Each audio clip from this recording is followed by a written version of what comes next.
Step into the world of power, loyalty, and luck. I'm gonna make him an offer he can't refuse. With family, cannolis, and spins mean everything. Now, you wanna get mixed up in the family business. Introducing The Godfather at ChumbaCasino.com. Test your luck in the shadowy world of The Godfather slot. Someday, I will call upon you to do a service for me. Play The Godfather now at ChumbaCasino.com. Welcome to the family. No purchase necessary. VGW Group. Void where prohibited by law. 21 plus. Terms and conditions apply. The following podcast is brought to you exclusively by the Rad Rob Radio Network. This is PBA champion Kyle Troop, and you're listening to Straight Up 5 with Johnny Petraglia Jr. As you know, JP Jr. used to be introduced as the sexiest man in bowling, and now the world. But he doesn't have the best hair in the world. I do. Sorry, bud, but you know the deal. Pick it out. Fear the fro, baby. Welcome to Straight Up 5 with Johnny Petraglia Jr. A hard-hitting, in-depth, cutting-edge look into the world of bowling. This podcast will not only cover all things bowling, but will also give you a raw look into real-life issues. You'll get unfettered access into the mind of one of the most gifted bowlers of this or any other generation.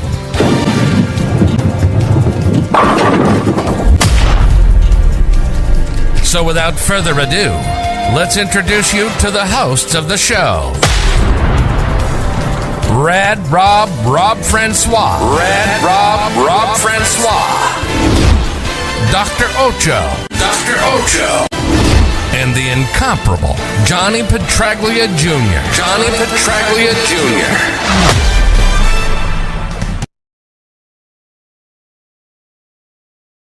It smells like pure gasoline.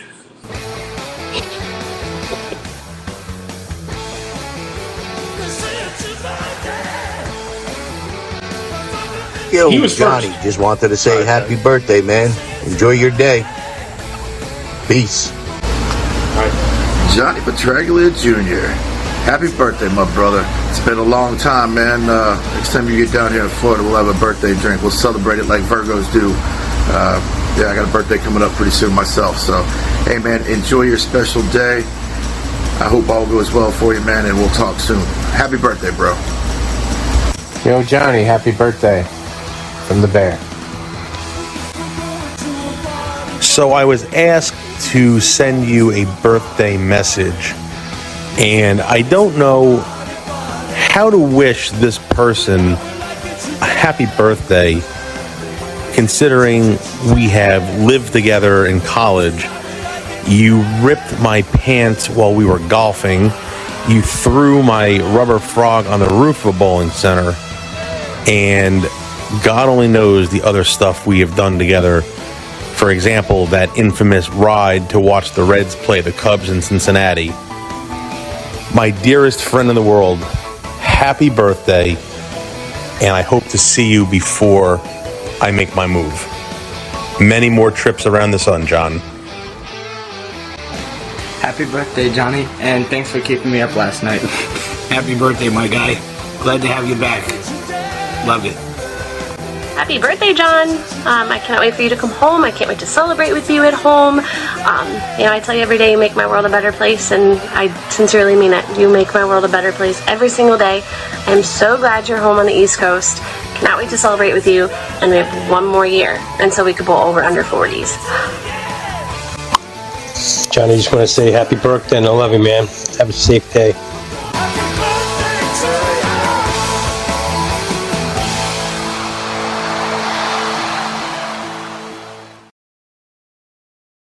Hey guys, welcome back to Straight Up 5 with Johnny Petraglia Jr. Sorry for the extended video program, but I just wanted you guys to just get a glimpse into, how Johnny reacted to that video last week. It's 2 days past his birthday, but he's been celebrating pretty much the whole week. Let's not waste any time. They're both in the same room again. They're in cahoots, somewhere in the middle of East-West Ochoville. No, just Ocho. Bring Johnny in too. You don't have to move the camera. That's what, Ocho? Seriously. He's not here. I don't know what this whole setup is. What do you mean he's not there? He went and bowled last night, and he's down at wherever. He's at a lake. He's not here. I know he wanted to come here, but dude, that's silly. He can't even show for his own show. You get freaking you're doing this super buildup, and I'm like, why is he doing this? And I figure he's probably trying to say I think they're hanging out together again. He couldn't make it. He'll be here next week, but he couldn't be here this week. Bring him in. He's on the other end. Just bring him in.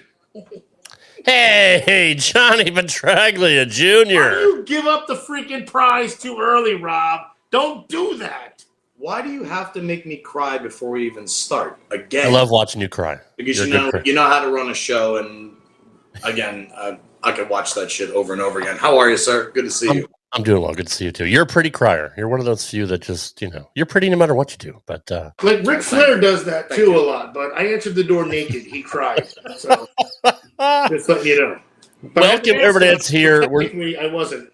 We're 32 strong already. We got Stanley Kodish in the house. We got Nico Puhar was here early. We got John Pasco. We got Jason Statler. Hello, everybody. Pleasure to see all of you here. Roland Fernandez. Man, we got a stacked house here. We got James Bryan. What up, JB? Mr. Peacow. We got Bill Green. Obviously, we saw the bear. Valerie, welcome to the show. And Chris Mansilla is back 2 weeks in a row. Trottle up. Crambo! Don't lose to Marvin. Oh, Frank want to go in, he did right. Crambo! What up, Ben Austin? Welcome, everybody. Welcome good to... Good run, Chris. By the way, good run, buddy. One strike. That way. Rich Kucharski. Rich sat behind me. Rich, totally understand. Thanks again for making my trips to Chackos that much better, my friend. Thank you very, very much. What's going on, Fef? Welcome. Emerald Sin, hello, welcome. Oh, Mrs. Stadler's in the house too. We got the Stadler family in the house. That's badass. That's fantastic. Well, I feel like I should at least start there since I'm going to steal the show for a minute because I have a couple. Sure, it's your show. On top of the over 1,000. What up, JD? What up, JD? Yeah, you don't have to say it. over 10,000 people. You guys are the select few. There was don't sell yourself short.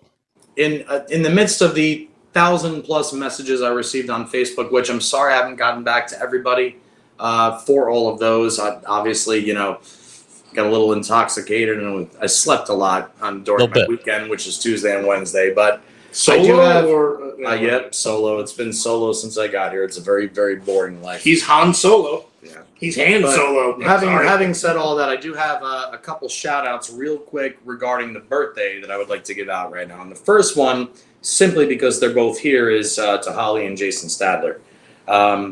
This past weekend, I competed in another Chackos scratch event run by the fantastic Eric Hodorowski and Jack Kern duo up at Chackos Bowling Center in the Scranton area. And as soon as Holly and Jason walked in, I got a fantastic balloon with a unicorn, which I loved, along with 30-something homemade cupcakes, which were the most delectable things I've eaten in quite some time. No pun intended there.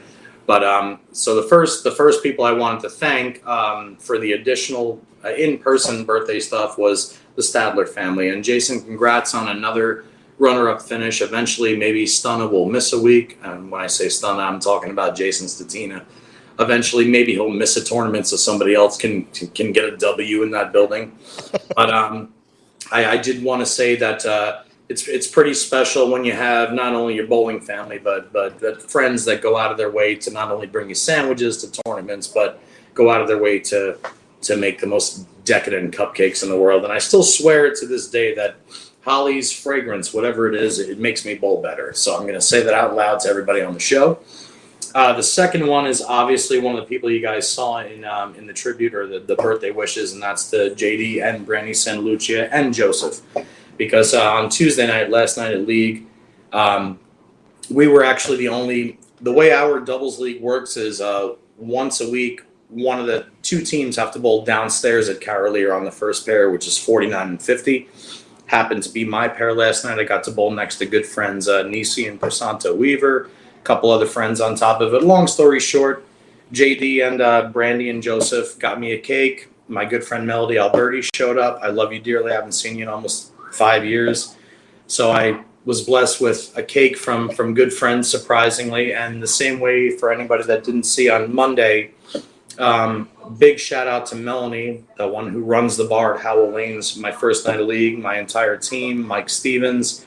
Another cake was presented, and just everywhere I went. Again, I always talk about the bowling community and the family and the way it works, and just to bop from bowling center to bowling center and have that many people that give that many shits about a schlub like me, I don't ever express enough how much it means to me.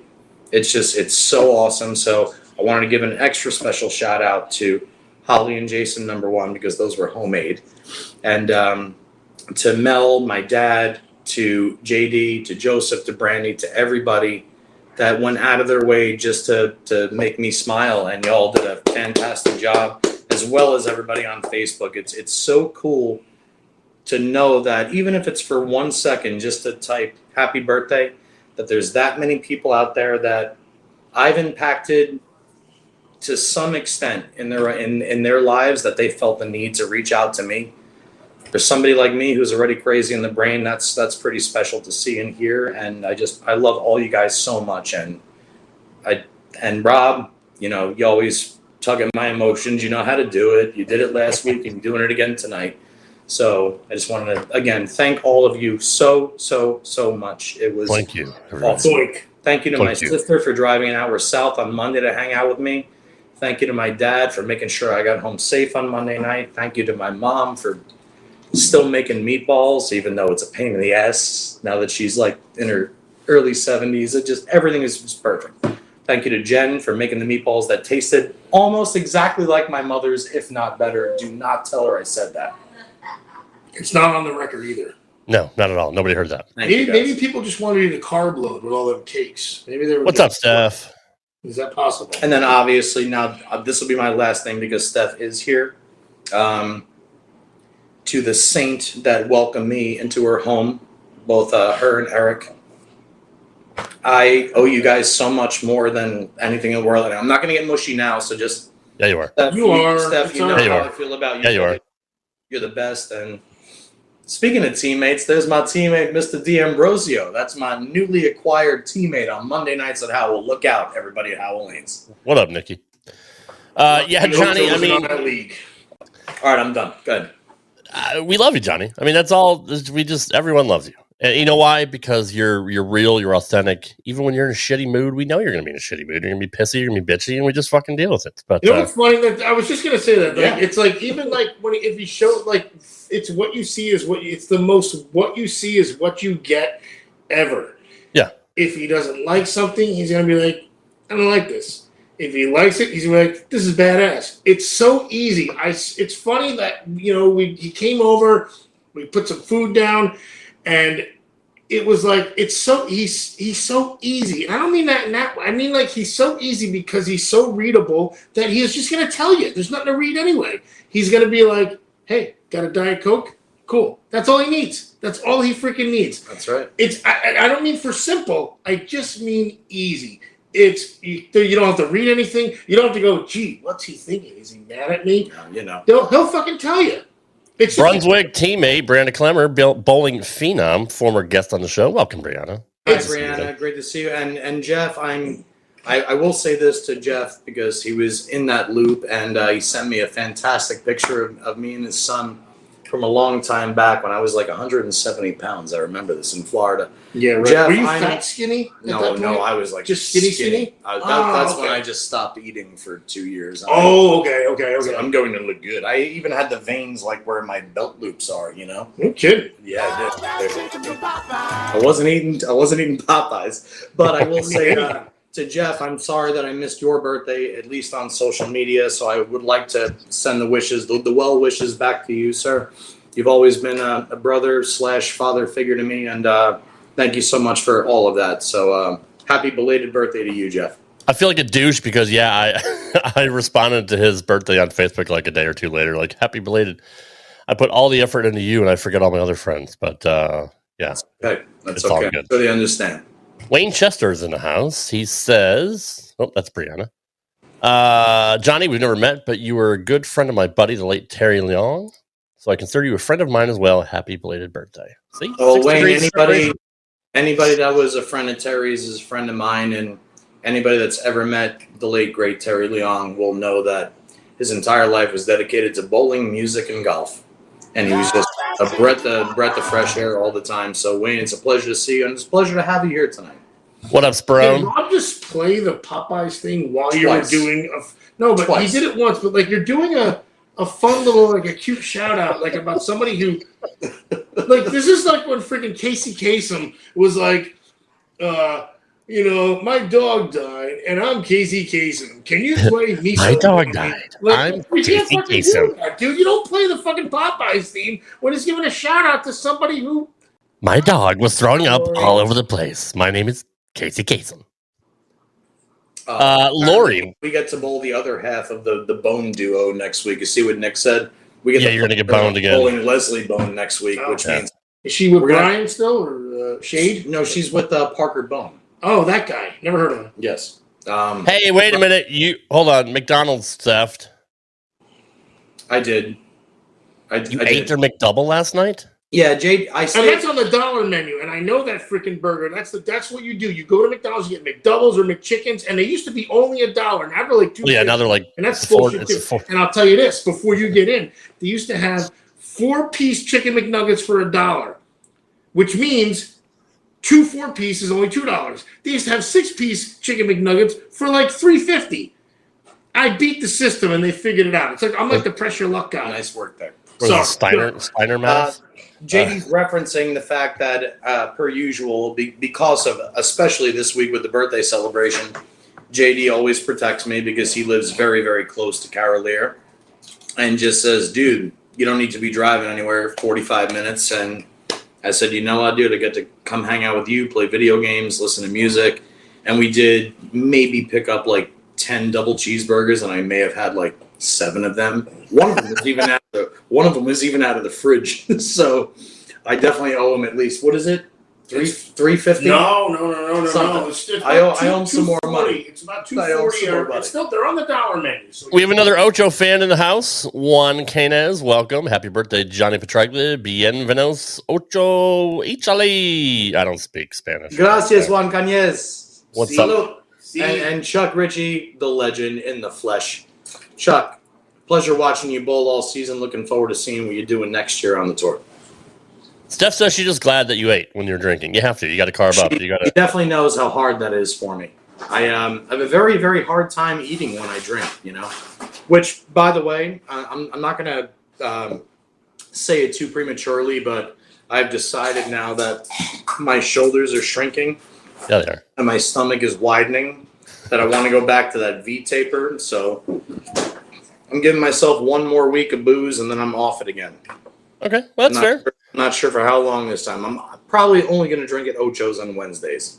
I was going to ask you how much weight have you gained the last 5 days? You're just simply because I get to go swimming at least for another month and all that shit. Eating gets in the way of drinking. I mean, John's right. Yeah, he's right. Which, by the way, real quick, before we really start the show, guys, I got a skin fade today. I don't know if y'all see this. Yes, you did. I want to predecess this before you drop this line because actually no, leave it there.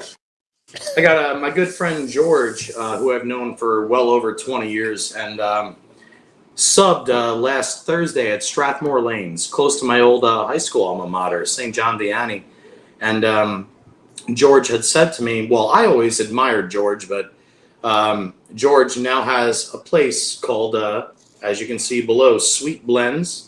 I don't think that's the name of the actual facility that he's inside, but if you just visit sweetblends.com, if you guys want to get trimmed up, George does a great job. He's a great friend. He's a great bowler. He's a great fan of bowling. He has a fantastic fan base, and his skills are second to none. He does everything that you're supposed to do as a barber, as a hairdresser, and it was an absolute pleasure seeing him today and catching up. Got to listen to Revolution and some like really, really good reggae tunes, all that shit, So if you ever need some fresh cuts, I mean, he's got a fantastic client base, fantastic fan base, very consistent, and very, very, very much into his craft, just like most ball drillers in the world of bowling or anybody else that does whatever they do in their whole life. So I just wanted to make sure I give a huge shout out to George, and congrats on your recent success, my brother, and thanks for taking care of my head today. So it looks nice. Looks nice. Nice, Johnny. High and tight. I like it.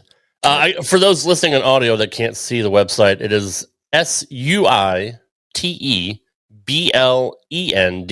sweetblends.com. We also want to give a shout out to Fancy Williams that was on last week. I thoroughly enjoyed having her on the show. Hopefully we can talk to her, her secondary or her significant other is what I'm trying to say. And if you didn't see last week, go back to our YouTube channel, Straight Up 5 with Johnny Petraglia Jr., or just search Straight Up 5 Podcast on YouTube.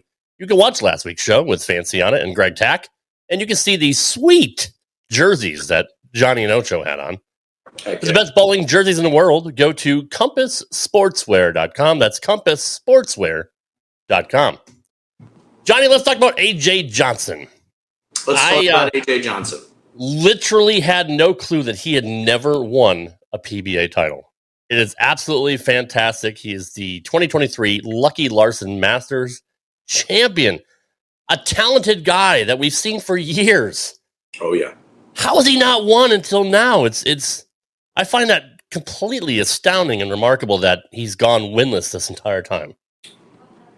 I think we always find it astounding when somebody that's that talented doesn't have a win in, let's say, their first 6 or 7 full years on tour. I'm not exactly sure how long AJ's has been out there, but I do know that he knocks on the door frequently. He's made the show at the Masters. He's led the Masters. He's made several shows all the time. He just hasn't broken through with that first victory, and it's in no fault of his own. I mean, he's always, not like he bowls poorly when he gets to television, but in past shows, I think once in a while what we did talk about with AJ was he is such an athlete. He is such an emotional human being. He's such an awesome competitor that I would say maybe the one thing was his own thought process of saying to himself that I'm too good to not have won yet, and sometimes that takes a toll on you.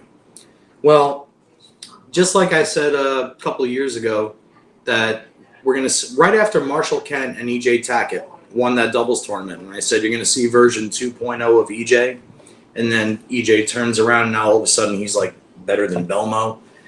AJ now knows he can win, which was the only thing that AJ ever had to do was win. Now, I don't care if he wins throwing the back 6 to win by 1, or if he wins by leaving a blower 7-10 and he loses by 1. AJ is so talented, loves this sport so much, dedicates his entire life to the sport, and sooner rather than later, it has to happen, right?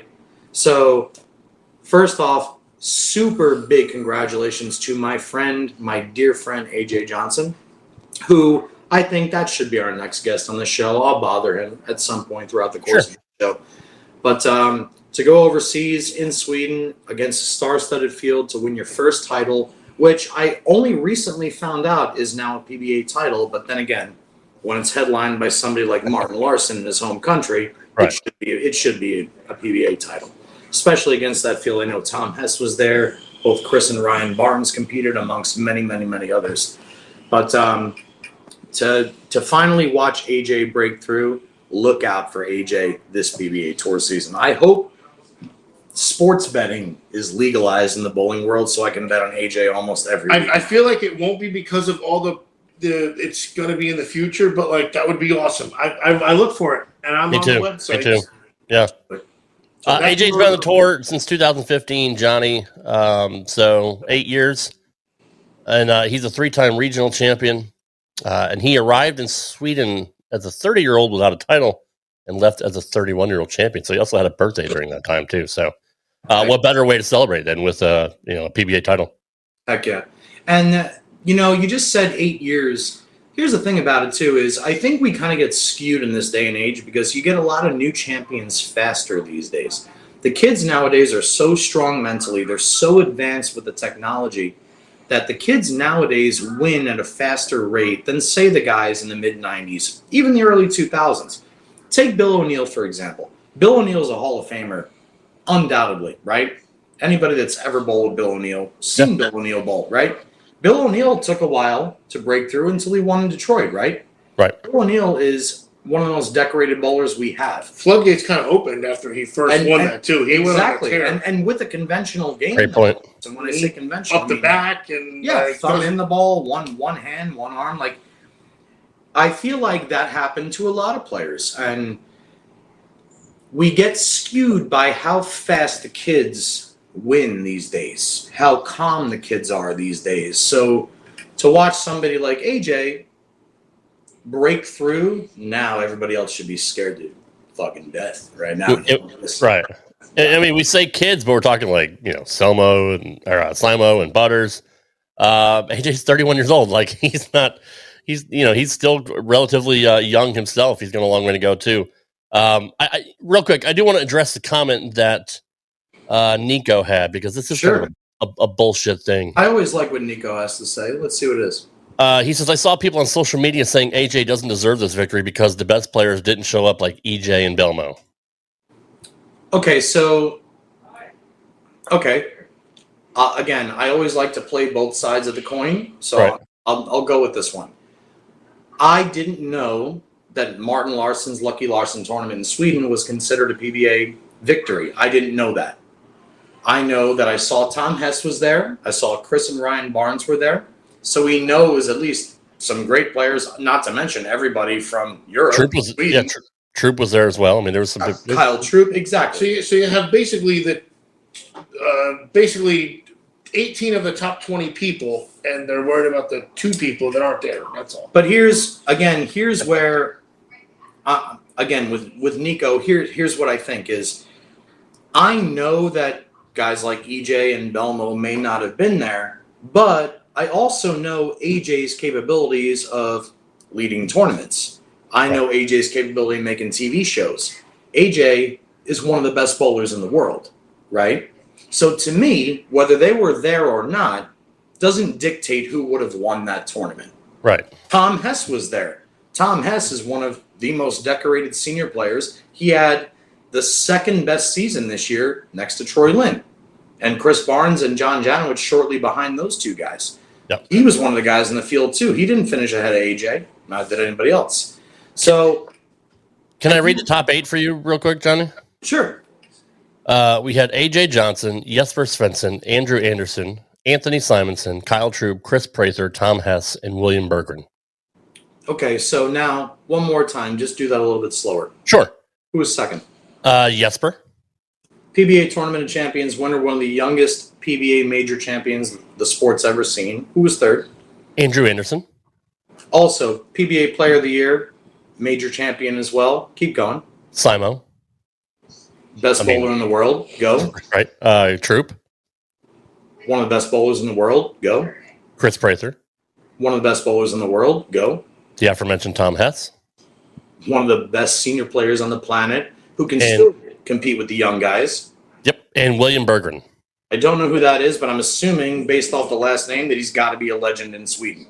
Right. I hear the last name. So if EJ and Jason were there and they both beat AJ would still have finished third against that star-studded field behind him. So again, once you get there, it's kind of a crapshoot. Who's got a better look? Who's more confident? Who's dissected the lanes more? That's like saying if Pete and Walter Ray aren't in a tournament, exactly. That doesn't count. Like, come on, man. That's that's a great comparison. It's a great comparison. Being a little bit more in depth in the game, and these guys will tell you this also. Walter Ray has Pete Weber's number. I think they've bowled each other 10 times on TV, and Walter Ray's won 8 of them. On the contrary, Mike Albee has bowled Parker Bone on TV 7 times, and Parker can't beat Mike Albee on TV. I think he's 6-1. Or Couch, I think, right? But if you put Parker against Couch, Parker usually beats Couch. So, like, all that shit, that's all completely irrelevant once you're on the show. I think there's some guys that just have some guys' numbers. You might get a mental block, but the lanes are still the lanes. Like, it doesn't, exactly. But who's to say that Belmo and EJ would have won? I mean, anything can happen in any given. Who's any saying given who made the tournament. cut? That's the other thing. Like, so the two top, and they skip tournaments all the time. They don't even know what tournaments that those guys skipped. It's a dick thing to say. It's a dick thing to discredit how well AJ bowled. It's fucking assholes, really. I mean, it's just people have nothing better to do than just talk shit for no reason. One of the hindrances of this sport too is that, which I've said from the get go, is that they're so involved in it that they're detailing it to the finest tune. That's what I was going to say. Exactly. Saint dude, he hit. Exactly. I didn't want to say Tiger because he's out of the loop, but like that was my go-to. It's like, so Phil's not there, Rory's not there, Tommy Fleetwood's not there, Bubba's not there, Brooke Koepka's not there. Like, it's shitty. That still doesn't mean the John Deere Open doesn't mean something, man. The John Deere Open has the best golfers, and even if the top 10 aren't in it, those guys are still insanely good, and that's what's frustrating about it. Agreed.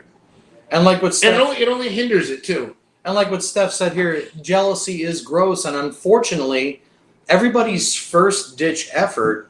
I'll give you a prime example. I watch tennis, but I don't watch it a shit ton. I was a huge Roger Federer fan. I was a huge Nadal fan, especially because he was lefty. Djokovic, I never really liked because he wore that Uniqlo logo, and I thought it was ugly. Sorry, I just didn't like the logo. That's fair. I also initially didn't like the fact that Djokovic seemed to play better when the fans hated him more. Right. But they need a heel. You can't discredit who Novak Djokovic is, right? Well, now he's the all-time major winner. And he eclipsed the two previously named guys. So it bothers me that the first thing, especially in our sport, because it's mainly blue collar, is that people want to shit on the elite. They want to go to their local leagues. They want to bowl with their same 3-ball bag that they've used all night. And they want to find 10 ways from Sunday why this guy's not good enough or this guy's not worthy. And to me, when I go bowling, my only job is to meet new friends and meet people that have aspirations and moderate talent and the potential to go out there and compete with those guys someday. If you're trying to build the sport, why the hell wouldn't you try and build the sport, Why would you knock down one of the main things you do in your life? You've been talking about this for and this is it's the weirdest thing because this seems to be the only sport skill that does this, and we've discussed this. And why is that? Why is that it's like they eat their own? Why do they want it? But it's not that. It's the bottom feeders eating the top. So it's not. That's the other thing. It happens because does anybody in the chat have an answer to that? Does anybody in the chat have what you guys believe is the reason why in the sport of bowling that we eat each other up? Because this eats us up every single week, and we can say the same shit we say every week. Rob, you go ahead. I'll stop ranting in a minute. But I kind of want to know what everybody in the chat feels also about it. I think maybe because it's an individual sport, and you could probably liken it to NASCAR. I mean, there's a lot of Jeff Gordon haters because he won all the time. There's a lot of Jimmy Johnson haters, Dale Earnhardt haters. But there's also a lot of Jimmy Johnson lovers too, and a lot of Jeff Gordon. Like that's what I'm saying. Jeff Gordon hosted freaking Live with Regis and Kelly for crying out loud. He did. So but I didn't like him because he was. My wife was a huge fan, but I didn't like him because he won all the time. No, you didn't like him. You weren't trying to bury the guy about his. You didn't say he drives worse than other people. Right. You didn't say this guy doesn't shift gears. That's fair. Okay. Other people. You may have said that Jeff Gordon was he enunciated too properly. He's a pretty boy or something. You could have said that Dale Jr. wasn't as good as number 3. You could say you don't like this guy for his attitude. I get all that. We do that. A lot of people don't like Pete Weber because he's crazy. A lot of people don't like that Marshall Holman was a hothead. A lot of people didn't like Dave Arnold because he was so fucking boring. Doesn't take away from their talent in any way, shape, or form. Or what they do that's fair. No, that's fair. But that's what these people are trying to do. They're legit attacking their credibility. They're not saying I'm just sick of this guy. All he does is win. They're saying he can't do that.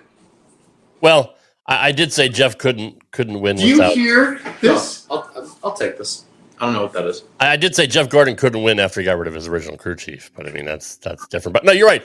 Bowl people do say oh, Belmo's a piece of shit because he doesn't bowl with one hand. So you're right. I mean, I take back what I said. Bowling is in a league in its own. I guess where I'm going is like what Chris and Jeff just said here. Like, for instance, when you watch golf, whether you like Tiger Woods or not, when you watch Tiger Woods play golf, you say, holy shit. Right. He's definitely going to win again. He's definitely going to win again. He's just too good. He's so good. He's got 45 more wins than Phil Mickelson. Right. And Phil Mickelson's got 40 more wins than Brooks Koepka. And like Jack Nicklaus and Arnold Palmer are not Tiger Woods. That's crazy to me. That's crazy. It's crazy to me. But in no way, shape, or form.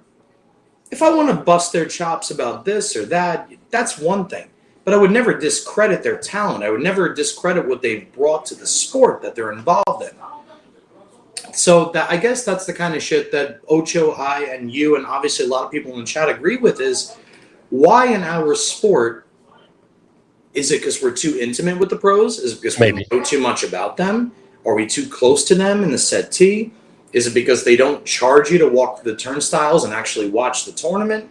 Is it because the people running the bowling centers would rather have league bowlers for their guaranteed money than have the pros where nobody's going to come to watch? I don't know.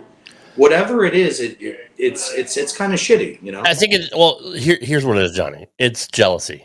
And I say that because anybody can go get a bowling ball and shoes and bowl. Not everyone can jump in a sprint cup car or a NASCAR. Not everyone can go in the NBA and play. But I mean, anybody can go bowl and anybody can go to certain tournaments and be able to bowl with the best. You can't do that in any other sport. So there's a lot of people that are jealous because they want to be like Belmo. They want to be like Simon. They want to be like all the top bowlers.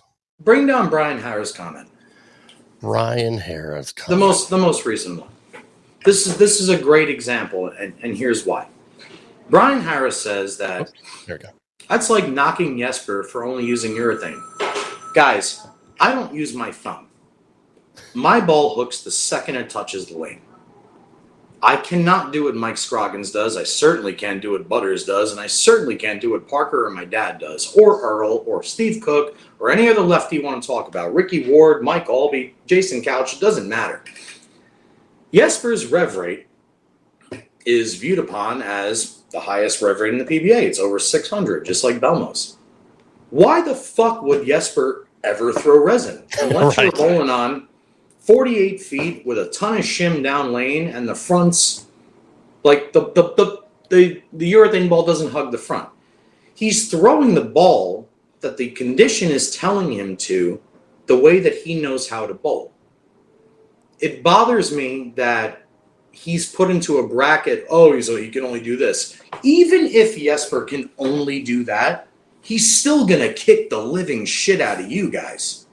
And me. And him. And everybody else. Why the hell would you not use the ball that you know you're going to kick everybody's ass with if that's the way you're making a living? Why would you do it? You wouldn't. Why would? The one time I watched Jesper throw resin on TV, he got the same highlight syndrome that I get. When I say highlight syndrome, I mean the ball goes through the face if you touch it too much, and it misses the head pin if you leak it too much. Why would you ever subject yourself to something like that when you know you have the nuts, so to speak, not in the poker world, but in the bowling world? Why would you ever subject yourself to doing that when you have this? It doesn't make any sense. Prime example. Most of y'all don't know this guy, but his name's Eugene Olsen. He's a sensational left-handed bowler back here. He is the king of Strathmore lanes. I went up to him when I subbed in league last week and asked him what he was doing because I didn't want to bowl like 180 game 2. I didn't want to bowl 190 game 3. And Eugene has the knowledge of the facility, so I kind of tried to chase what I know how to do where Eugene is on the lane. Eugene may be doing it with a high road X. That's fine. He also throws it 3 miles an hour harder than me, and he also has 100 less revs than me. And his ball actually scoots through the front, and mine doesn't. So I found a ball that I could get in the zone that Eugene struck from. I don't care if it was plastic or urethane or rubber or a 2-inch pin sim or a this or whatever else you want to do with numbers and all that crap. I'm trying to get in the zone where the bowlers that are striking, right? Right. Isn't that our goal? Like, Isn't that reason we do this? That's the point. And then you attack the people that do it. I feel like, what does Jeremy say here? What Jeremy says is league bowlers average 220, and they think it translates over to the tour. We talked about this a few weeks ago. Guys on the house shot think they're fucking world beaters because they're bowling 800s every fucking week, but so they think they can go on tour and do the same thing. Sure. And when they can't, obviously they get a big reality check. But like I said, these guys try to relate to the top pros because they're like, wow, that guy's bowling. Belmo bowled 180 on TV. I fucking shot 890 last week. Like, he sucks. They think they can do the same thing the pros can on a sports shot, and they can't. Of course not. But they don't know enough about the game to differentiate between the two. So when they pick on guys like AJ and which is where we're at. That's where we're at. Like if I go to the American Legion field right now where the center field fence is 200 feet and down the line it's 150, I'll hit a bunch of home runs because that's what I remember from when I was a kid. But if I want to go play on a major league field and it's 315 down the line, it's 380 in the gap, maybe even 400, I'm going to have to learn how to use more hips and more shoulders, just like a golf swing, right? 315 ain't that. I'm going to have to learn how to keep my hands inside the ball and flick my wrist at the bottom, Jimmo. I'm going to have to learn how to do it. I'm going to have to, like, it's the same way if you hit the ball 270 off the golf tee and you want to hit it 300, you got to learn how to hit it 300. Right. I don't like the fact that it's seemingly in this sport, and again, this may be a biased opinion, but I'm only saying this because when I watch it, I know I'm not as talented as, say, a Chris Braither. I'm certainly not as talented as Troy Lynn, Jacob Buttriff. But I think that if I went on tour for an entire season, I would cash a couple times. I might catch a week here and there, but it's going to be based off of learning from the guys that are ahead of me. Right. I would go to Jason Couch and Parker Bone before anybody else. Anybody else. And I would say, Jason, Parker, I admired you guys when I was a kid, and you're still kicking everybody's ass now that you're mid-50s and early 60s. I'm still going to chase those guys. More so than, say, Butters, because I have nothing in common with Butters. He's so unique. I don't so slide after I let it go. I'm not. Nobody has anything in common. I can't do what I do with my wrist. Yeah. I'll admire Jacob, and I'm going to chase what Parker and Couch say to me. Right. Because their games I can at least relate to a little bit more. You know? So I guess if there was one thing while we're on this topic for me, it's that I hate that bowlers hate on bowlers so much. It bothers me. It's the damnedest thing. It's the only sport where I'm it taking happens. 5, but this time it's just because I have to use the restroom. Okay. Not because I'm hammered. Not yet. See you in a minute. Well, Ocho, we've talked about this plenty of times. It's a big red wiffle bat, right? Like everybody goes out there. Your house hacks don't know the difference between oil patterns. They have no idea what an oil pattern is for most players. I go back to last week when Greg was on the show, and I felt like he spoke my mind, and it's something that, like, for some reason, I'm not on an island alone, but it's just he was the one guy who, like, legit bid on it. And because I told him about the Rick Riley article about the league bowlers, because his whole thing was, for those who haven't seen, what was his name? Greg Tack. Yep. So he was on the show last week. He's a super genius, and he's going to help bowling. He's a great bowler, and he has a mind for it. And he's doing the studies, and he's showing that even though the bowling numbers of the league bowlers are decreasing, but the scores are going up. So it can't just mean that all the bowlers are getting better and we're weeding out all the guys that are, because bowling was so much fun. It's still the most participatory. What is it? It's still at this point the most, the second most. What got beat? What beat it? I don't even think we talked about what beat it, honestly. I don't know. The stat that it was the most participatory store. Oh my God. Dr. Ocho. I didn't even do this tonight. This isn't even me. This is. I'm getting freaking reverb. Participatory. But it's still the most participatory sport and second now, but yet nobody comes back to the leagues. And what we rehashed everything last week for that 15 minutes. And I told Johnny earlier, I said, man, you missed the part where Greg and I and Rob were talking about it, because it's the same topic that comes up as how do you fix it? Johnny says, well, if you make it harder, the bowlers are going to get pissed off and leave. The reason why, it's very simple. The bowling balls are so powerful, and everybody knows it. A 15-pound bowling ball hits like a 30-pounder. That's why there's so many strikes. But when we talked about the pattern, he said he wanted to quantify a certain pattern for the league. And I said, man, we've talked about that. This is wild that you're actually feeling what I'm saying. I told him about the Rick Riley article. In 1981, I think it was, 1,200 300 games were thrown with over 5 million bowlers, league bowlers. Yep. And then it was only 1.5 million league bowlers in 2003. 52,300s are thrown. Now again, and it went right with his math. So I still don't know. We don't know the answer. We know what the answer is. The bowling balls are so revolutionary that if they got it, they should just put a cap on it, I think, much like they did a golf. Maybe they did. I don't know. Or make the pins heavier. He made a good point to where he focuses a lot on the kids, and if he has sports shot patterns for the kids, they're not going to know any different. They're not going to bowl in a house shot.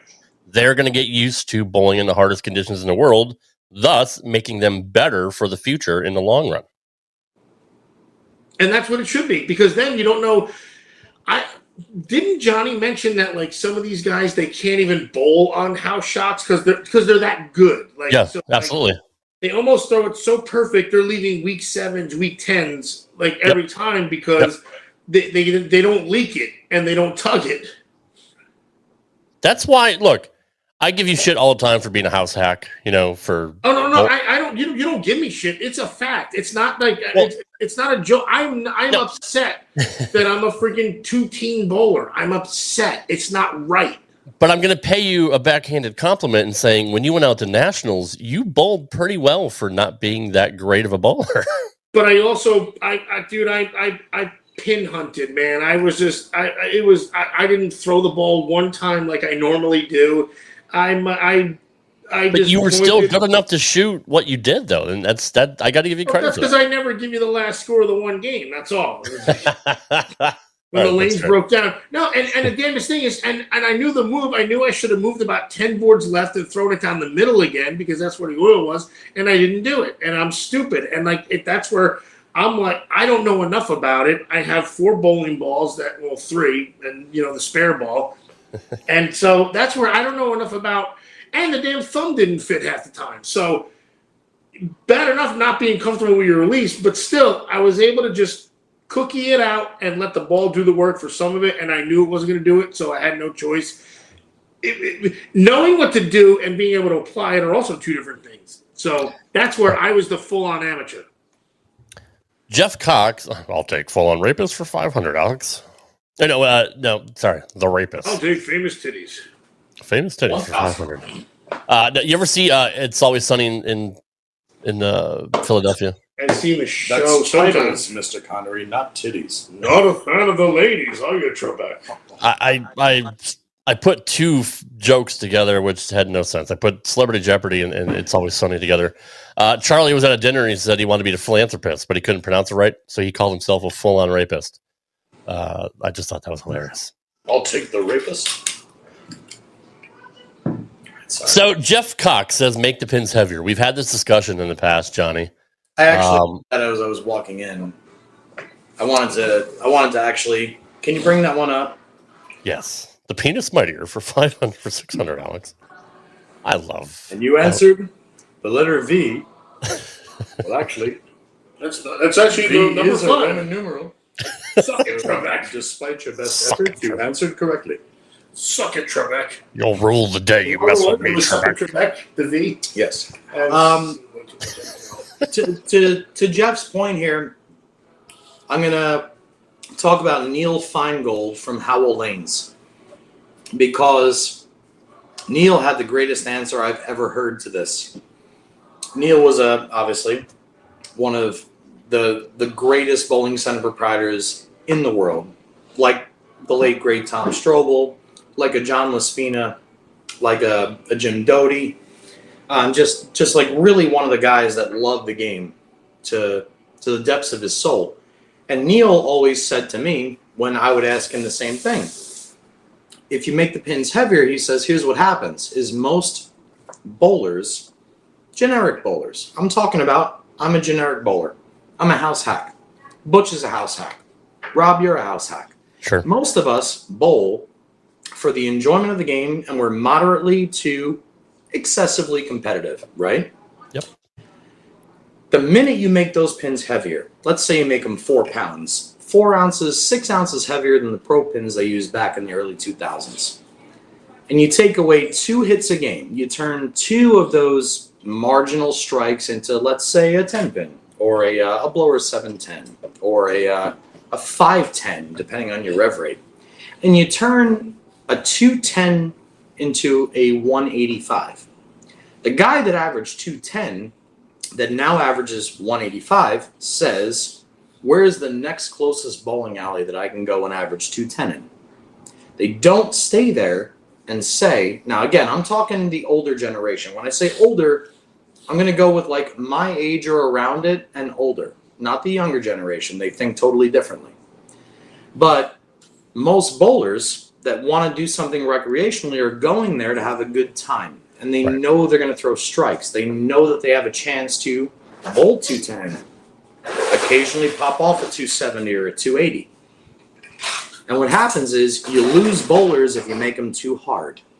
So if you increase the weight of the pins, you lose the now diminishing amount of USBC sanctioned bowlers. Like Ocho said when I was outside, I think it's under 1.5 million now compared to 7 million that we had a couple decades ago, right? I get all the other shit, like there's more interesting shit, you know, people stay inside, you know, they're on their phones all the time. Leaving all that aside, if you took me to a golf course, I'm a recreational golfer that shoots somewhere in the mid-80s, low 90s. If you made the hole, the cup, half the size that it is now, that I had to be pinpoint accurate when I putt, which almost guarantees I 3-putt every single green, over the course of 18 holes, that's an extra stroke a hole. Bad example. So now hang on. Now my 80 becomes a 98 or whatever it is. I don't want to go play golf at that golf course anymore. I'd rather go to the golf course where the hole is the normal size or the greens are a little bit less slick. Go ahead, sit down before I keep going. Now here's what basically he's going to say. Now, that would be akin to golf widening the hole in 1994 to about this big, and then everybody started scoring more. Because in the mid-90s, bowling started... I'm just taking your words from before. So in the mid-90s, that's when the scores started really extrapolating because of the resin balls and then, the hook and the physics behind it. The bowling balls, sure, they're 16, 15 pounds. They're hitting a lot harder because the weight blocks are revving up. They're facing to the pocket. So he's not wrong, but he's not laying down the backstory. That would be like, again, golf changing the hole from, 4 inches? Yes. 4 inch. That'd be like the golf changing the hole to a 4-inch to an 8-inch diameter hole, and then going back to a 4-inch diameter hole. So big difference. That would be like now everybody all of a sudden now you have to use your rubber ball, your plastic ball. So I don't mean it in a way that he's saying like I'm just going to go find another bowling alley. I'm just going to find another golf course that has the 8-inch holes. Can I follow you? Sure. So that's where you have to have the backstory in order to continue with the forward. So, okay. So, like for instance, Jeff's follow-up here. He's talking about advancement in balls and not the pins. On the golf course, as the drivers got better, as the golf balls got 460, better, I think is they lengthened the holes. When Francis Ouimet won the U.S. Open in 1913, a par 4 was 290 yards. Now, sometimes a par 4 is 500 yards, right? So I get that. Gradual too. That was gradual. Totally get that. And again, Jeff, this goes back to and again, everybody in the chat I will see or Rob will see, but like throw your thoughts in here on this because this is a big one. This is a very important one because in my eyes, here's the problem with increasing the weight of the pins, Jeff, is the majority of bowlers that are still sanctioned are older. Bowling is an older sport. It's still viewed upon for all these years as like a sucker sport. It's not even a sport. We call it a skill. We call it this. We're not in the Olympics, yada, yada, yada, blah, all that other shit. But if you increase the weight of the pins, and let's say you have a senior league on a Tuesday, and the average ball speed in the senior league is 13 miles an hour. Yeah, they're fucked. Right? What are they going to do with 4-pound pins? Right. They're going to leave the bowling alley. Are they? It's going to be. I But think it's going so. to be. It's going to be universal though. And I think they're going to leave. Let me ask you: do you think they got better as they got older? No, I think that they enjoyed the game more as they got older because they were allowed to do what they used to do with now a little extra. Okay, now how much is this a part of the demographic? Because now you can look at this from any angle, and I swear to God, I love it from either No, side. you're not, that's the thing. That's why I say you're not wrong. It's why it's one of the most scary things in the sport is Because they literally could make or break too. That's the other problem. now think about this. I said this to Ocho earlier. I said I turned 39 on 9/11, and which, by the way, I'm like 2 seconds. I want to just talk about the towers for a minute, just like 5 seconds. Well, moment we're of silence. locals, so we for sure. Just 5 seconds for that. Hang on.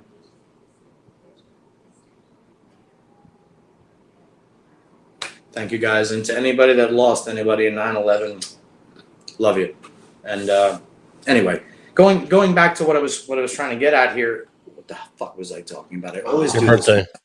this. You turned 39. Oh no, we were talking about the weight of the before pins. the pins and whatnot. The weight of the pins. So not just the old people. now let's say that same older generation that goes to bowl the same league with the younger generation. So now the pins are 4 pounds, but you have somebody that's 60 years old and you have somebody that's 20 years old. The guy that's 60 cannot beat the guy that's 20 with any amount of talent. Unless you're Troy Lint. But the pins ain't that heavy.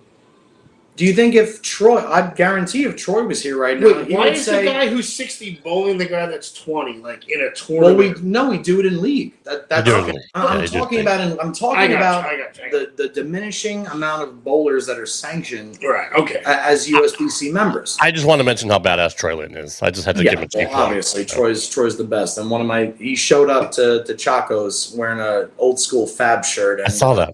PBA 50 Player of the Year, by the way, which we never got a chance to talk to because Hey I know. Troy, get a Steeler Ocho shirt, because then you're in. Which, by the way, we got to get one of Roger Meany's comments up here because I feel he's making a lot of good points. What's He this is- most recent one? This one I want to just kind of touch on here. Oh, from sure. Naz Labetti. Naz, good. Why can't we just leave it as it is and let the new league normal? It is what it is. Baseball's the same way. Old records are shattered. New players are amazing. You can say the same for any sport, really. I mean, football. You can't fuck with the let's let quarterback. 900 at every Now you're house throwing for either 6,000 way. yards. Because Right. in baseball, 700 players make it to the show, and there's millions that want to. You're picking the cream of the crop, and the cream of the crop, when you find 700 people in a field of 1 million, there are seven. It's just like the Olympics. I guarantee you there's 1 million people that run 2 miles a day, but there's only like 3 or 4 that run 10 a day and eat the right things for 4 years. That's what makes the Olympics to me so sexy, is you are going the extra mile, just like you do in football, just like you do in basketball, hockey, and in bowling. You can be mediocre, but if you match up, you're one of the best in the world. So that's the point where I kind of flip the script and say, okay, maybe the skilled players outweigh the talented players sometimes. That's fair, but if you put Joe Montana and Dan Marino in today's football, would they throw for 9,000 yards? I don't know, but if you put in Joe Montana in a different school as the 5th string quarterback that only happened to make it because the first 4 guys got hurt, like Tom Brady, maybe we don't know who Joe Montana is. True. That's what I mean, is one of the greatest football players, 2 of the greatest football players, quarterbacks we've ever seen, got their chance way beyond everybody else and then figured out a way to parlay it, to make it better. And you find a player like that also here and there. So I guess my argument here, and I guess my offense and defense to this entire conversation is I get both sides of the coin, which is one of my biggest problems, which is why I Because you don't look want for the guys- sport to die either. That's the thing. And one may cause it, and one is a detriment to it almost. Right, and It's that's like, why I'm looking for the guys who are a little bit more firm in their stance, like a Roger, a Jeff, a Jeff Skyers, a Jeff Cox, a John Sperone. I'm looking for those kind of brains to kind of like shut my brain up on one side or the other, because I still don't know the answer to this. Do I think the pins should be heavier? Absolutely. But every year that goes by, I don't know, because I'm already getting smoked by 20-year-olds. I'm getting smoked. Dude, I bowled great on Monday at Howell. I shot 712. I won 2 high game pots. But George Gohagan shot 846. Now, granted, in my eyes, he's one of the best there is. That's like 2 off the house record. But there were also 10 more honor scores in my league at South Point the first night. And they beat me by like 100 pins, and I bowled well on Monday. Now, granted, I'm getting older, but it bugs me a little bit on that side of the coin. I don't know. Well, let's jump on. Rob, give me 1 second. And Yeah, go ahead. So, Johnny, don't you think it diminishes your own skill that it's because this is what I had a conversation with your dad about years ago, that like the skill, the athletic ability that you have far should out exceed what the particulars are. So losing to a guy who throws the ball like, suitcases it. So I'm going to word this so wrong. It's just Randy Johnson didn't have home runs hit off him by like, minor leaguers. That's all I'm saying. Like when you're the best of the best, your skill should almost outweigh the elements, because that means you can use your hand. You can tilt it this way. You can, and the other guy can't do that. So the other guy keeps leaving weak tens. And here's Johnny freaking learning that he tilted his hand a different way and blew out the 7 on his side. It's just it's like, who's the better athlete? This is what I go back down to. If you make the pins heavier, you're going to weed out the dead weight, just like what Greg Tack said about his sport patterns, his hard patterns. We don't have enough people to wean out the dead weight. Right. That's true. We don't. You're right. People right. do. That's the problem. Well, your dead weight was also like the people you said, I just want to go there and throw a few games and score. But like those aren't the guys that are going there all the time either, though, right? Or are you talking? No, I'm talking about like if you're going to wean out let's say you make the pins 4.2 ounces, right? I don't know what they are. What do the pins? They're usually between 3.6 and 3.9.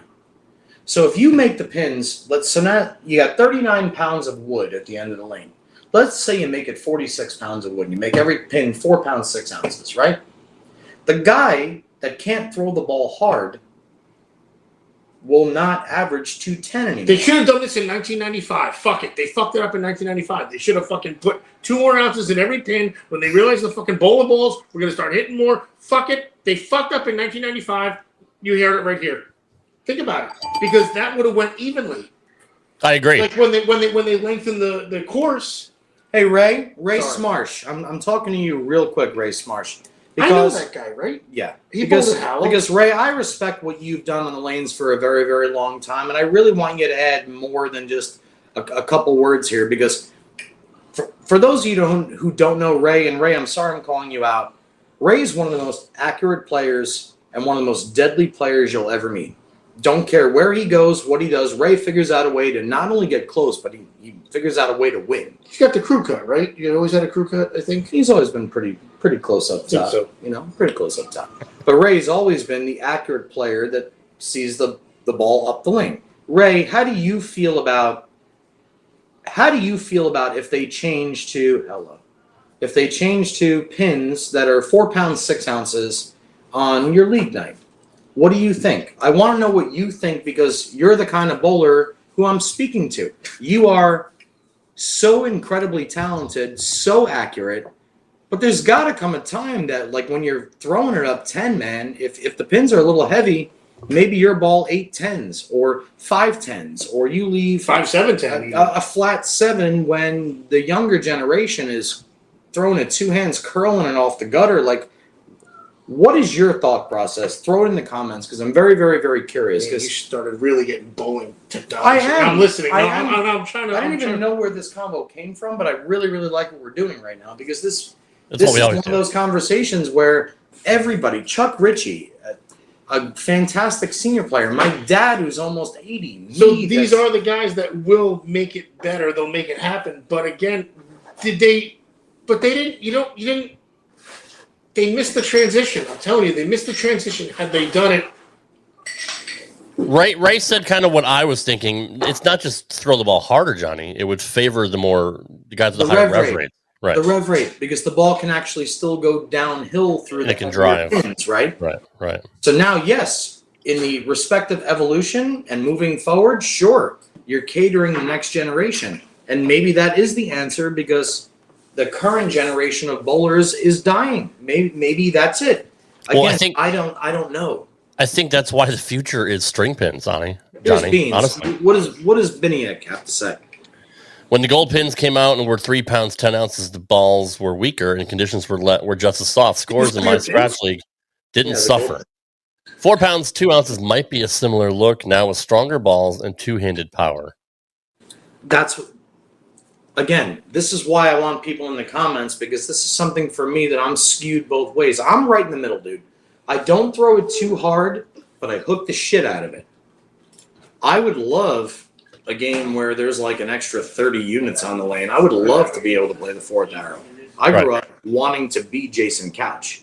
I want to curve the ball. I want the ball, and my ball still hooks usually too much for the condition I'm bowling on. That's the kind of left-hander I am. I don't want to throw a purple urethane. I certainly don't want to throw plastic. I want to curve that son of a bitch all day, every day. I want to have the ball go downhill going through the pins. Yeah. And for me, that's okay. But for my dad, who's one of the most decorated bowlers in history, he can't average 220 anymore, because if the pins are too heavy, it just doesn't go through the pins too much. So do you kill a generation in hopes that you're going to revamp a generation of bowlers to keep this sport going, to change the thought process of the way this sport is? It's such a double-edged sword for me, and I'm trying to cater to both ends of the spectrum right now, and I still don't know how to do it. And like Bean said again, weaker human beings, I don't care if you're a man or a woman, if you don't have it at the bottom, if you're not Robert Smith at the bottom, if you're not Simo at the bottom, if you're not Jason Couch at the bottom, and that's if you're not Marshall Holman at the bottom. Right. What if you're Mike Scroggins at the bottom, and the pins are 4 pounds 2 ounces instead of 3 pounds 6 ounces?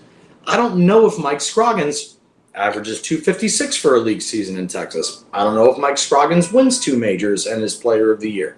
I don't know. How can I know? Because you can in the sport shot after shot after shot. There are a couple pros that have stood the test of time as far as technology changes, say a Walter Ray, a Parker Bone, a Pete Weber, a Lito Monticelli, guys like that. Of course, we're always going to have the icons of the sport.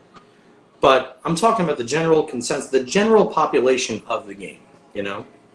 Well, that's why I don't think heavy pins would ever happen, only because what I mentioned earlier is string pins. They want more people to participate. They want to make it easier for people to bowl and have decent games. No, that's not why they have strings. They want strings because they have to hire less. I know it's a money thing. No, I know it's a money thing. I know. By the way, guys, this shot is brought to you by Jimmy Buffett, the late great. I'm sure he's wasting away the same way I am, but nice. It's up to you, Mr. Buffett. No, I do understand the money thing, but it's going to attract a lot more people because it's an attraction. I agree. And then the bowling centers themselves, especially Bolero facilities, where they cater more to the recreational aspect than the professional aspect. I get that too. Which is what Naz said. He said, this stuff isn't killing the sport. The thing killing the sport is rising costs, centers becoming nightclubs, and lack of interest in the league bowling, in my opinion. Can't even afford to practice. Corporations are killing the sport. The small centers are being driven out, but that's a totally different topic. We talked about that last year, when we focused on Bolero. And couldn't agree more with what Naz just wrote. Put up what Remax says, Mike Remaklis, another bowler that I tremendously respect. I just want to see that real quick. Sure. He said, you can't put the cat back in the bags. Strikes are here to stay. And again, that's why I admire Remax so much, because he's a forward thinker. Here's another guy who's tough as nails, deadly, deadly accurate, but but he's a traditional player, like a Joe Pelusic, like a Ryan Schaefer. He's a traditional player that hits what he's looking at. He's a fantastic bowler. And he's just like, okay, I'll just move with the times. The same way Pete Weber said, I'll win 10 titles with plastic. Then I'll win 10 titles with this AMF Bobcat. Then I'll win 10 titles with resin, particle. And then when I'm 60 and everybody thinks I'm dead, I'll just win another major. There are people that are proactive in their thinking and stay ahead of what's in front of them, which I also respect immensely.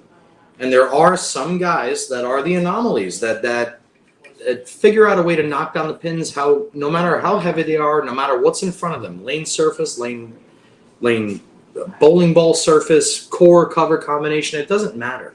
Brianna Clemmer was here earlier. Brianna Clemmer is like one of the few women I know that hooks it more than me. It's sexy as fuck to me.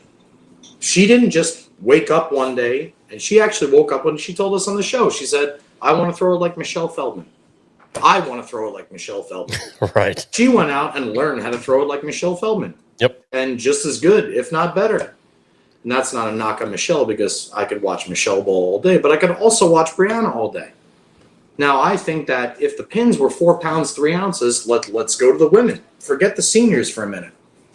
If the pins go to 4 pounds, 3 ounces, who makes more TV shows, Brianna Clemmer or Danielle McEwen?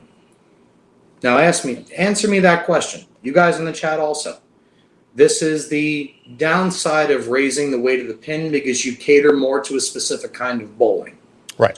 It's not a finesse game anymore. It's a power game. No, we're not catering to a specific kind. We're catering to the athletic ability of it too. Like, you still have to be do you think Walter Ray would have a problem? I shouldn't do that, because again, had they done this in 1994, then the transition would have been the same. If the bowling balls would have went with the bowling, and I don't know that the bowling pins is the answer. That's why they probably put oil patterns down, but there's a definite difference between the best of the best in the early days there isn't. I don't want to say there's a difference, because the best of the best would have done the same thing. Forget I said that. There's the average. Remember when you bowled a 300? Like, didn't they have to shut the lane down and be like, let's make sure this thing is accurate. Let's make sure the pins are all. There was such prestige to it. Yeah. But how do you get? I know it's rhetorical. No, it's not. It kind of is, because we go back and forth. Look at JD's comment. What do you say? Look at Chuck's answer. JD says, would Liz have been as dominant with heavier pins? Liz against other women? Sure she would have. Here's another one. Do you think, and I wish she was here because I want to hear her answer, do you think Carolyn Doran Ballard wins 20-something titles on the PWBA Tour if the pins are heavier? Or do you think Michelle wins more? If the conditions were the same at that time, who wins more titles, Carolyn or Michelle? So how many would they have won in 1975 then? I mean, that's where we want. That's another question. Can I interject? Yeah, of course. Are we kind of blurring, league bowlers and pro bowlers together? I think the initial conversation was about league bowlers too. The house hacks. We certainly are, because again, this is a double-edged sword, dude. You can look at this from any vantage point. Okay. This is the same battle at any level. But because the top people are the top people. It fucks people and it helps people. True. There is no happy medium. It's not like we're all at the Olympics and we're all throwing the same weighted shot put.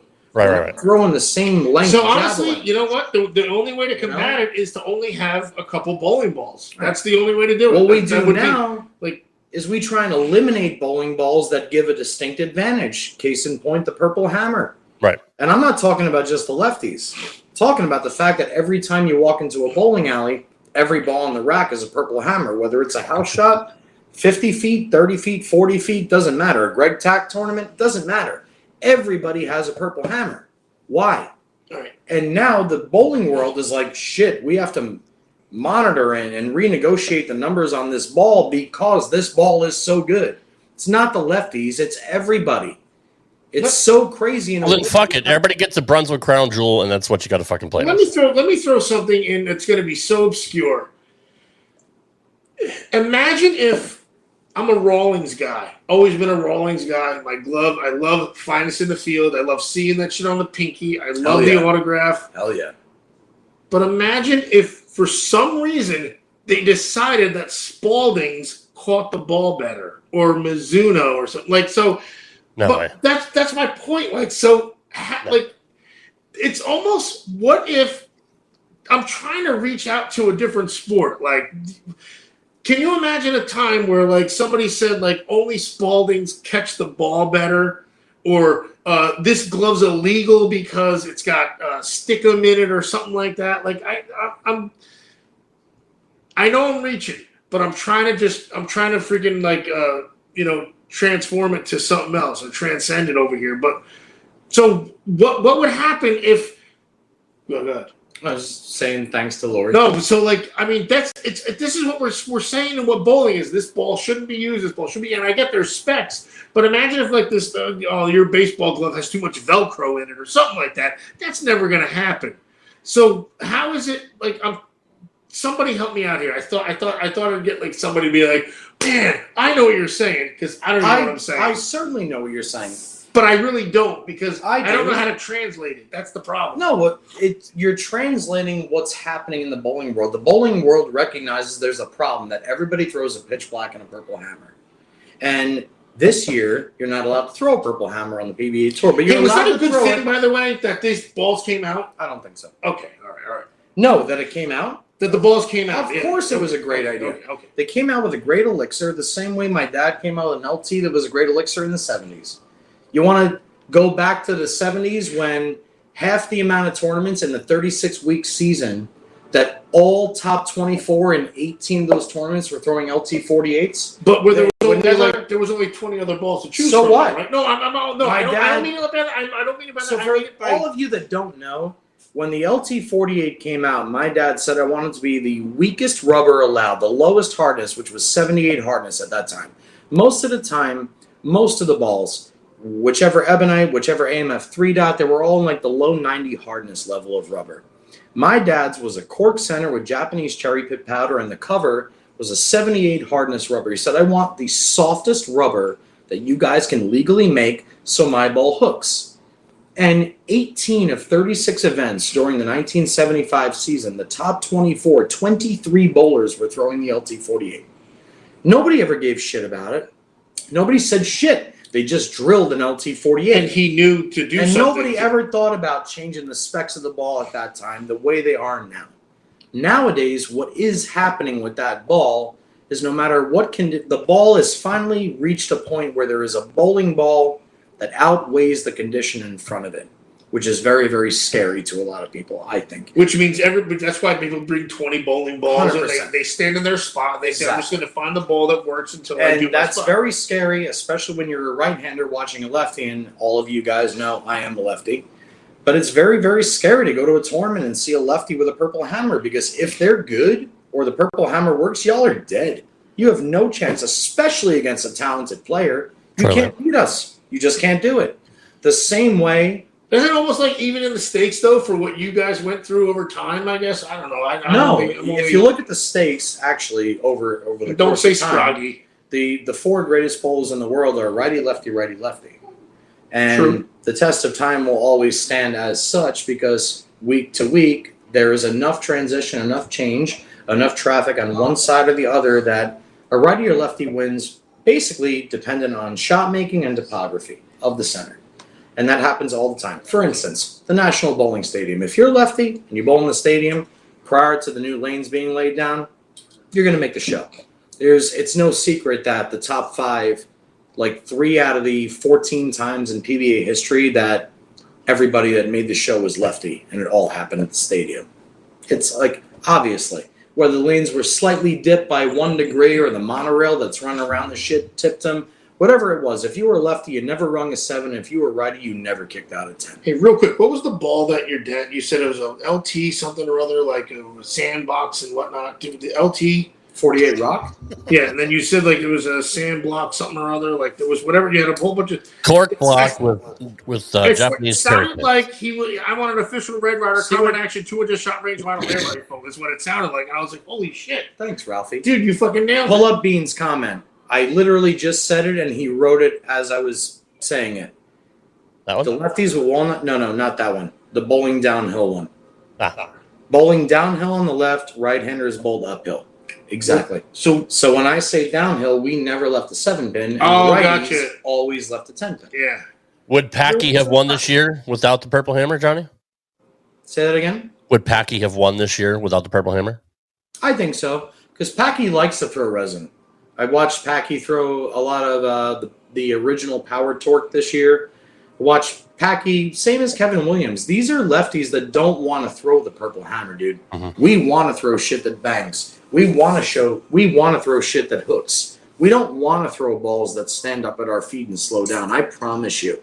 I promise you in my conversations with Troy, he doesn't want to throw a hammer. I promise you. Butters definitely doesn't want to throw a Purple Hammer. Parker certainly doesn't want to. Jason, guys, go back in history and look at these guys.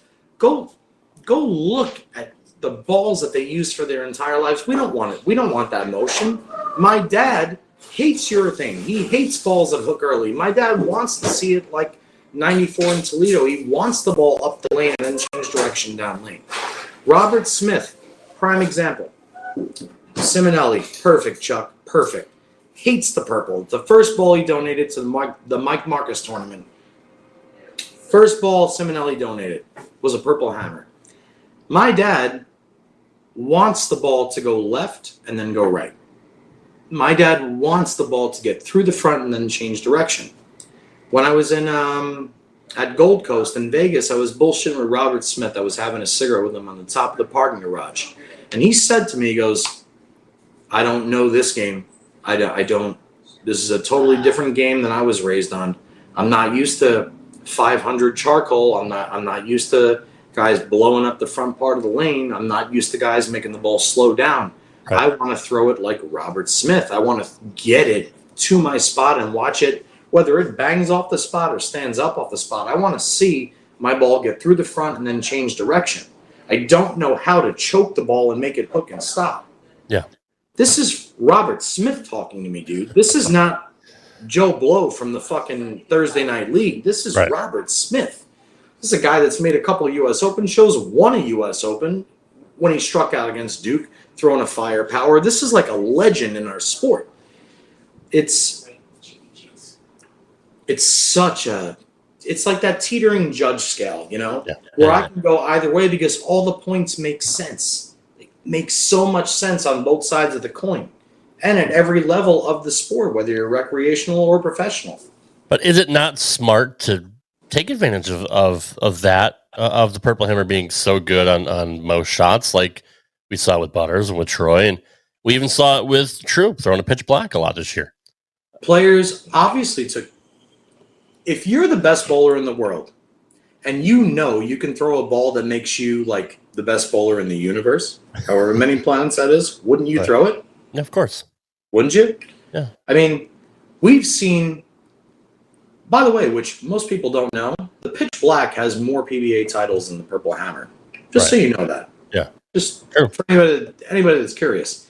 And most of those pitch black titles are not Jespers. They're Darren Tang. They're Kyle Troop. They're players that are on both sides of the lane. They are players that are maximizing their efforts and allowing themselves more miss room the same way we do on a house shot. If I have three balls, just create it though. If I have three balls in the league that all strike, I'm going to throw the one that strikes the most consistently, right? Yep. They're doing the same exact thing. It's time for another cigarette break. It's your turn. Well, what I was going to say is, I'll stay for this. No, yeah, it's because actually, Rob, we got to wrap up, right? We do have to wrap up. Yes. What I was going to say is, it's a little segue. What if you left your bowling balls in a basement somewhere in May? No, not in 1998 May. With your other Hunan chicken, whatever. No. So, and then you grab the bowling balls from said basement without conditioning them or doing anything. You have to ask what the bowling balls are, and you still shoot 640 on your first night of league. Is it more that somebody who did that this guy is an athlete, or is it that it's still set up for the people to score? And I don't want the answer because I know it's set up for people to score. But that's fairly obvious. So obviously Ocho started the league on Thursday and walked into the bowling alley swearing he was going to re-drill his new shit that I have. I got 3 new balls that I don't even know what they are. And I never did it. I never conditioned the ball. I never put the sand gimmicks on like I was supposed to. And I went in and shot 640. I'm not happy about a 640. And that's the other issue. That's what's wrong. I should be very happy with a 640 after not throwing a goddamn bowling ball since May 18th, my nephew's birthday. So, shit. There's the problem. Johnny. We want to do a league recap, so that's how I segue. We kind of, we did. And I do want to get real quickly to how Johnny bowled in his league, but Johnny bowls good. I don't. That's fair. No, that's fair. Just to put a bow in the conversation we were having. How do you explain how EJ did so well throwing resin this year with his rev rate compared to those with similar rev rates that threw urethane? I don't know EJ enough, but I would assume that EJ... Just watching his game. Well, he's just like vintage Walter Ray in this respect. He commits to every single shot 100%. EJ is never hesitant at the bottom. He is just let it go. He just lets it go. He's aggressive. And he couldn't just be that accurate, too. He's the guy that can stand there while everybody else is, 10 boards right at him. So, aside from that, dude, he's just that good, and he's that committed to what he does, and he has a brain. Just like Amleto, just like Albie, just like Walter, just like Parker, just like Pete. Remember how they say the on golf, it's still similar to bowling. The biggest course is the 6 inches right here. And It's the same thing with those 60 feet bowling lanes. It's 60 feet, right? So I think you told me that. Yes. 60 feet bowling lanes.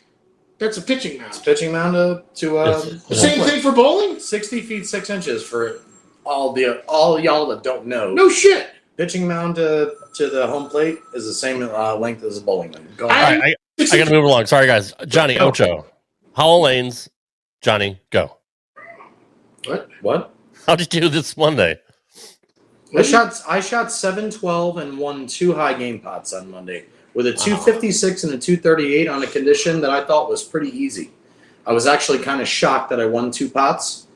And I threw my dad's brand new Bowlers to Veterans link, BVL ball to benefit the veterans, which was gifted to me by Dad for my birthday, which is a symmetrical pearl.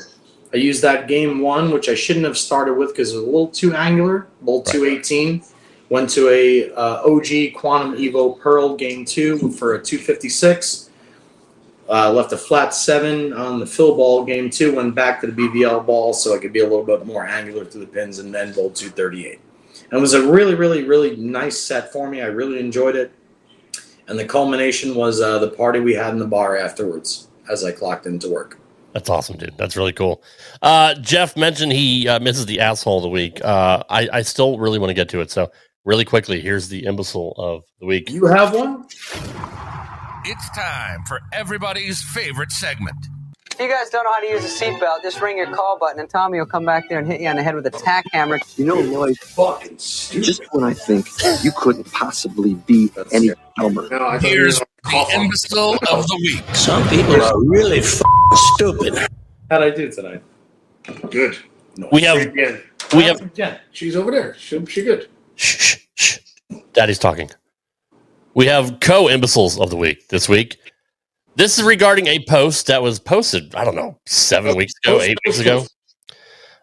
You're not going to make Walter the imbecile, right? No. This is about a Walter post. Right. This is when he threw a 300 two-handed, which is remarkable in itself. We've talked about how just stupid good he is. Ooh, with the Atlas. Nice. Yes. Yeah. So they called him the GOAT, which I had to respond that he's the second greatest bowler of all time. Oof. So somebody had the wrong tree there. Somebody asked me, well, then who's the greatest? I said, well, Belmo, of course. No one will ever duplicate what he's done in such a short time. If he was that successful in the 80s and 90s when there was double the amount of tournaments and better TV, he'd have killed everyone. In my 47 years, I've never seen someone who was that dominant.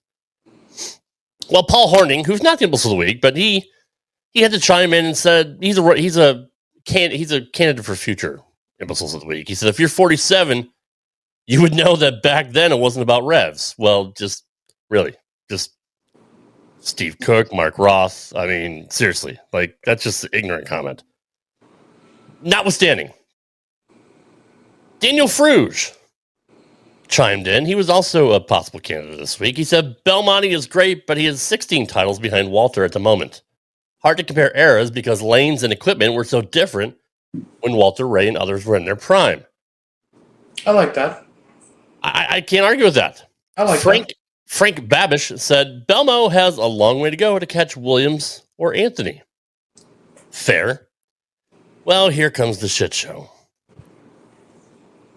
Tim Zaffino says, tell Belmo to bowl with one hand and with plastic or urethane. He couldn't hold their jocks without reactive resin. I agree. I don't mean it like that, but I kind of only because You do, huh? Only just because he didn't know it. They didn't know it was two-handed yet. Okay, all right. That's all. But the real Imbecile. Yeah, just to explain it. Tell Earl Anthony to bowl two-handed. That's why I think it's a great thing about Walter Ray. That's why I think Walter Ray should be the best. You can go either way with this. Rob, I truly believe the greatest bowler of all. Well, I have a couple greatest of all time. My greatests are Parker, Pete, Walter, Norm, and Belmo. Those are my favorites. There's a lot of honorable mentions behind that. Right. But Pete has adapted to the game. Walter's adapted to the game. And Earl kicked the shit out of the world in way less time than both of those guys combined. Worst swing ever. We already discussed it. Not the worst, just to me, the ugliest to watch. Right. Just end over end, thumb hole. Again, when you think one-sided in your brain, you're always going to develop conflict. That's where I was going. And that's why I think, if anything, this is the biggest testament to Walter Ray. 100%. That if that knocks him up, it doesn't. 100%. It basically elevates Walter Ray that he's now at, what is he, 60, right? Walter Ray was bowler of the decade in the 80s. Walter Ray was 7-time player of the year in the 90s. Walter Ray has not stopped winning for his entire bowling and now career. Did what the new guy revolutionized, and let's and then he say, said, "Oh, I'm like almost 70. I'm gonna have the to learn stone how to throw it with. I'll throw it with two hands. I'll throw it with two hands, and I'll still fucking bowl 300." And I'm not taking anything away from Walter. No, doesn't mean Rob. Doesn't mean you're wrong. I don't mean it like that. I'm just saying, give Belmo a full PBA winter tour like we had on ABC, and what's to say he wouldn't have won? Double the amount of tournaments that somebody would have won back in the 80s. Belmo's also got 15 majors since 2008, and we're in 2023. No, that's what I'm saying. Like he averages a major a year. Right. That's why I said Rob's not wrong either. You are not wrong. Rob's not wrong. But it's not a knock. If anything, that it's an elevation of what Walter Ray did. Right. Exactly. But for this asshole Tim to say that, tell Belmo to bowl with one hand and with plastic urethane, like I think Rob. Now you're fuck not. You. And if Belmo was here, he'd probably say, "All right, mate, where you want to bowl?" That's right. That's what I'm saying. And he'd probably still kick his ass. Belmo, exactly. That was my point too. That's why I said the guy is partially right, and I know what you're saying. Because of what Belmo did in that short of time. But if Belmo did bowl like that, he'd probably still be just as good. 100%. And that's what had been so fun about it. But it was also, it's the adaptation also. It's the adaptation. And if he did come in with that two-handed thing, then he would have just started it sooner. Right. He would have just won everything sooner. That's true. I think that I don't know that he was knocking that. He was just saying, like, man, Walter Ray's now adapted for the 15th time in his career Exactly. between Very true. rubber, plastic, hooking it, not hooking it, and then now two-handed. You want to talk about being committed to a sport? Just be Walter Ray. Right. No, absolutely. I mean, whether it's bowling or horseshoes or whatever. I get why you call him that. I just have a little soft spot for the guy because I think he was just thinking about so do the adaptation is a little different too. You're not wrong. Delmo I feel like destroyed everybody. we should call this more the controversial person of the week because I don't 100% disagree with it either. I think that it makes sense. It's definitely understood. Okay, That was a nice one, Rob. I liked it. I liked that. I thought you were I didn't know you were going to back me. I thought you were tell me one. I was like, oh shit! I thought you were going to get mad at me. Let me take Tim off the list and just include Scott Woodcocks as the actual imbecile of the week because what did he do? He has Woodcocks. He wrote, "Then who's the first?" This is the comment that I posted fucking 8 weeks ago, and if you were to scroll up, who's the one? Who's the first one? Who's the best? Well, he said Belmo, freaking. Who's the best? Which I clearly posted 7 weeks ago at the top of this thread. Man. Yeah, Again, it goes generate. This is like trying to ask who's better, Michael Jordan or LeBron. No, but I'm just saying this or fuckhead Kareem, Scott or Dr. J. No, you're right. No, you can't ever. Right. I get it, but this fucking my dad cannot beat Tommy Jones now, or even 2001, right? Because Tommy Jones is that much better than my dad now. My dad would also kick the shit out of me. Ooh, I don't know. Everybody else in 1970. You can't compare generations, and that's the one thing I do hate in the GOAT convos. Like, give me a GOAT for each. Give me like a 10-year GOAT. You know, give me a 10-year GOAT. Give me Earl Anthony for the 10 years that he won 40 titles when he decided he wanted to win. In Absolutely. 12 years or so. No, I get it. Since 1986, nobody can fucking beat, and now he's 60-something. Right. Give me Pete Weber. Give me Parker Bone. Give me I'm glad different generational guys. It was amazing. It was amazing. So glad I hit that. That made my day. Like Brian Howard just said, you cannot compare apples to oranges. It doesn't. Absolutely right.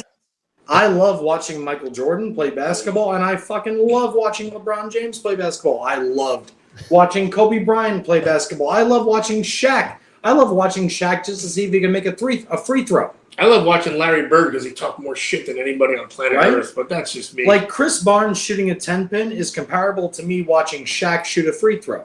They're two of the greatest titans in their sport, but I kind of want them to miss. You want to yip every single time. It's fun to see a yip. It's fun to see a yip. Exactly. Well, it's the same argument. Somebody would have said that if Shaq would have hit 80% of his free throws, he would have eclipsed Michael Jordan's title. Exactly. That's bullshit because then nobody would follow him.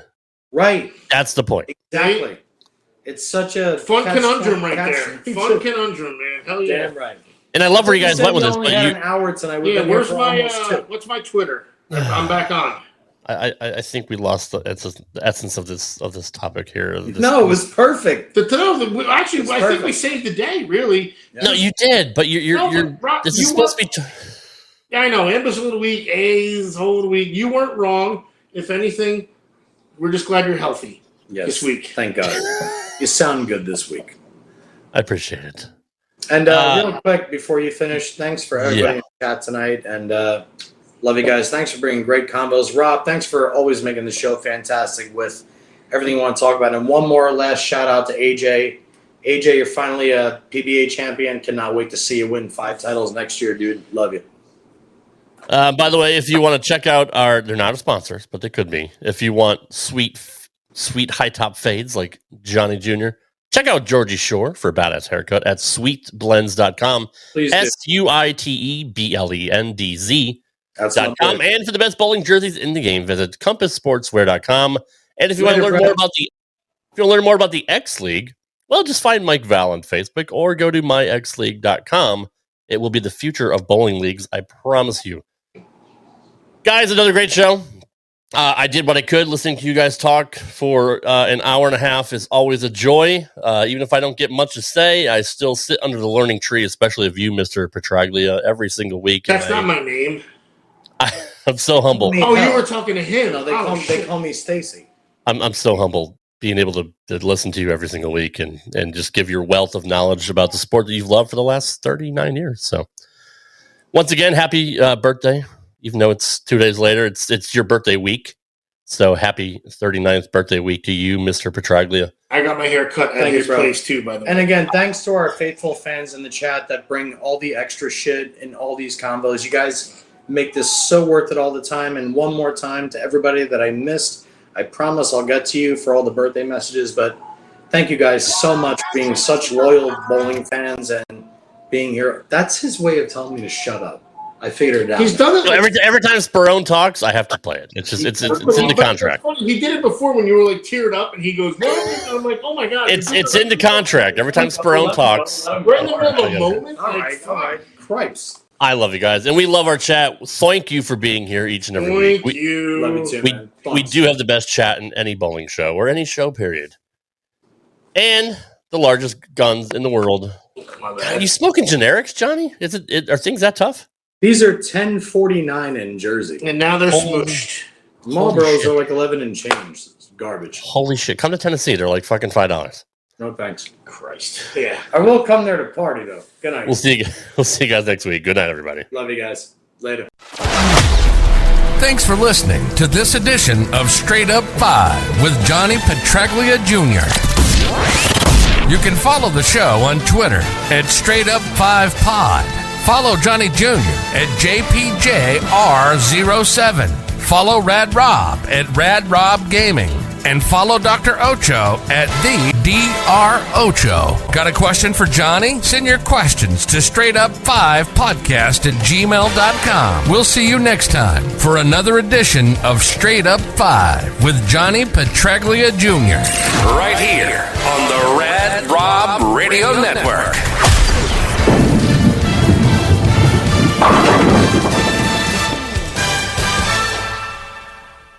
It is Ryan Seacrest here. There was a recent social media trend which consisted of flying on a plane with no music, no movies, no entertainment. But a better trend would be going to ChumbaCasino.com. It's like having a mini social casino in your pocket. Chumba Casino has over 100 online casino-style games, all absolutely free. It's the most fun you can have online and on a plane. So grab your free welcome bonus now at ChumbaCasino.com. Sponsored by Chumba Casino. No purchase necessary. VGW Group. Void where prohibited by law. 21 plus. Terms and conditions apply.